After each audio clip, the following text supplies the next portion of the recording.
दोस्तों, आज मैं आपको सुनाने जा रहा हूँ अमावस्या की वह चमत्कारिक कहानी जिसमें एक बूढ़े किसान की सच्ची भक्ति से माता लक्ष्मी ने स्वयं उसके घर आकर दर्शन दिए।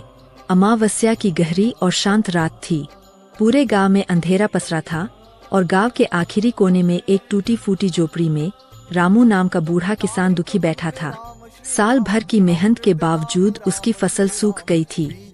घर में अनाज तक नहीं था और वह आसमान की तरफ देखकर धीमे से कह रहा था, हे माँ लक्ष्मी, मैं मेहनत भी करता हूँ, पूजा भी करता हूँ, लेकिन मेरे घर में सुख समृद्धि क्यों नहीं आती।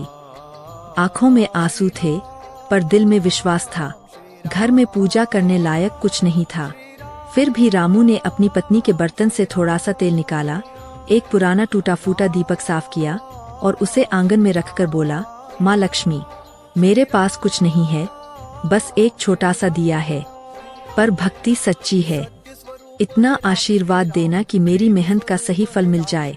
तेज हवा चल रही थी, दिया बार बार टिमटिमा रहा था, लेकिन रामू उसे अपने हाथों से बचाकर जलाए रखे था। और तभी अचानक पूरा आंगन दिव्य प्रकाश से भर गया। एक चमकदार रोशनी में माता लक्ष्मी स्वयं प्रकट हो गईं, कमल पर विराजमान, तेजस्वी आभा से दमकती हुई। रामू घबराकर उनके चरणों में गिर पड़ा। माता बोली, रामू, तुम्हारा मन अत्यंत पवित्र है। अमावस्या की रात तुमने निराशा में भी दीप जलाया है, इसलिए आज मैं तुम्हें आशीर्वाद देने आई हूँ। आज से तुम्हारे घर में कभी अंधकार नहीं रहेगा। यह कहकर माता ने उसके हाथ में एक छोटा सा सुनहरा कलश दिया और मुस्कुराते हुए अंतर्धान हो गईं। अगली सुबह जब रामू खेत पहुंचा तो वह आश्चर्य से खड़ा रह गया। सूखी जमीन हरी भरी हो चुकी थी।